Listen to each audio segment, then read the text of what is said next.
It's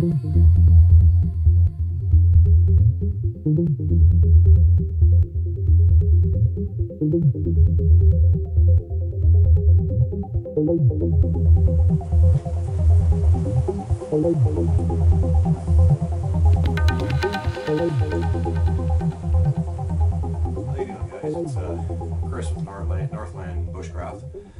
I'm just going to shoot a series of videos before we really get started on any bushcraft stuff. Just basically some kit loadout, some standard items that I tend to carry, give you guys a little bit of an insight with who I am and what I do, and the type of stuff I utilize.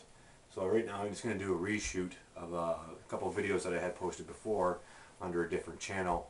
So now that I have the opportunity to actually stand here hands-on with what I've got, I can go into a little better detail.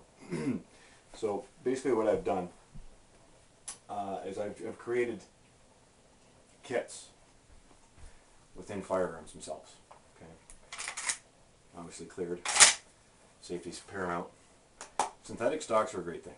They have a great amount of space inside them because they're hollow. So what I've done is I've created basically a last ditch kit in here. For the sake of time, I've already unscrewed the one screw. And you can just use your Leatherman to undo these things. It's just a Phillips screw, not very long. And inside of it, I'll put this here for a second. I've got inside one space blanket, okay, hank paracord, second hank paracord, a broken fire steel, still works, and I believe that's all that's in there at this point. I also have some dryer lint, okay, as a fire starter, and also a wet fire type of item.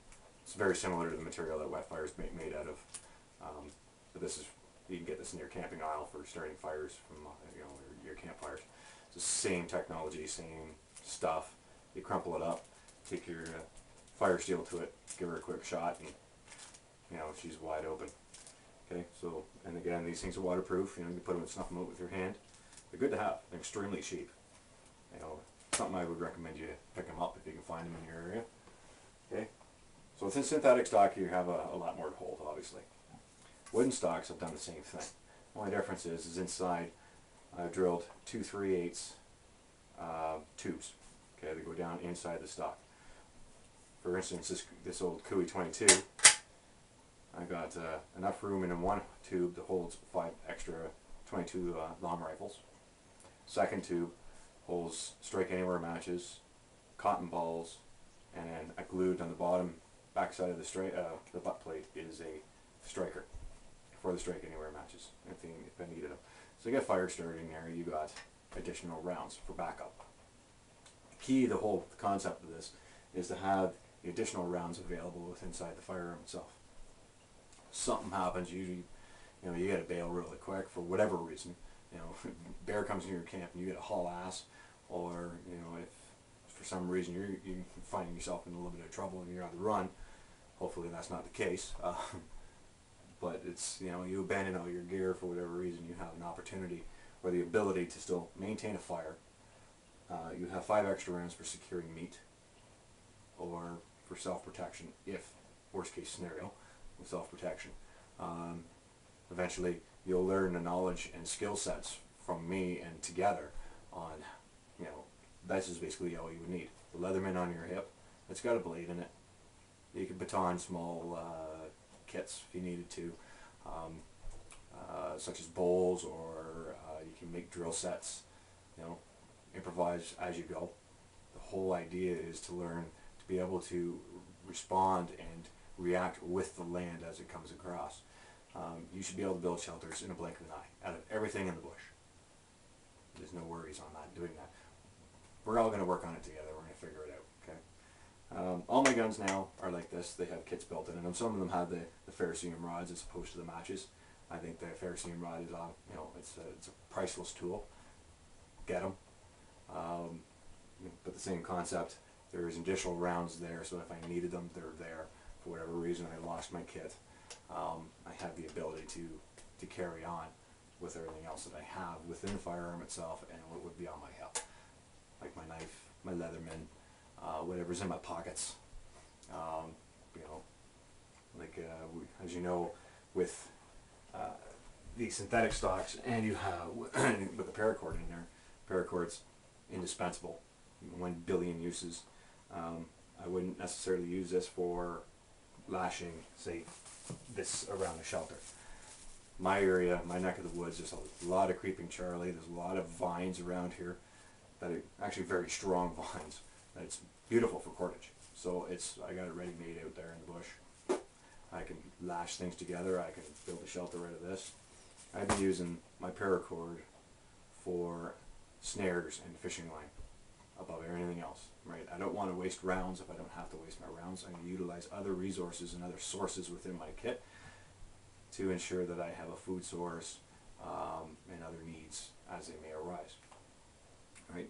So that's one little trick that I've come up with, and you know, I've had some good responses in regards to it from my other video that I had done on it, and it's, you know, the synthetic stocks is basically up to your imagination what you want to put in them, right? Like I say, there's a, excuse me for moving on you all the time, there's a lot of room in here. You can see my entire hand goes in here pretty much, other than my thumbs because fairly big hands. There's a lot of room in there. All this stuff fit in there, no problem. I could probably put a little bit more in there if I want to take a fire in a fishing kit, the hooks and stuff like that, you know, sinkers, etc., etc. So like I say, that it's endless. Same with your wooden stocks. You know, a low caliber firearm like that, like a 22 or 22 Magnums, you're not hurting the integrity of the firearm at all.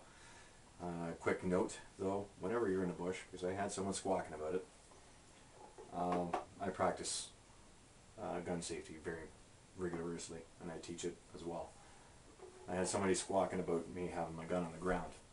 Well, number one, anytime I'm in the bush, duct tape goes on my barrel all the time, right? It's not going to impede your round going out. It's not going to affect the trajectory. It's not going to, nothing, okay? Let's not kid ourselves. Just keeps debris and twigs and everything else from getting inside my barrel. Don't have to worry about an obstruction at that point. Secondly, when I have my barrel pointed in the ground, it's called safe direction. You know, triggers and bolts and safeties and everything, they're all mechanical, and all mechanical items are subject to failure. So, best place to put your muzzle when you are not in control of your firearm is right in the ground. If should some stupid reason it lets go, the ground's going to impact the round 100%. Right? So it's in a safe direction, safe location. So, you know, I know some people are a little bit critical about things, and you know, it was not even a video in regards to firearms at all. It was actually about MREs, but you know, someone got beaky. So I'm just going to put that to rest right now. Like I have been handling firearms for most of my life. I deal with them in a tactical sense as well, so I'm very confident in what I do with firearms. I'm very proficient with them. So let's just try and keep those comments to ourselves, all right? The whole idea here is for us to learn together, to enjoy things, come up with new ideas on how to deal with things. New perspectives on old techniques is what I'm shooting for. Again, modern twists on the primitive stuff. Teaching both primitive and modern skills. And we'll have fun. All right. Thanks for watching, and stay tuned, and we'll get some more videos out as we go. Okay. Thanks.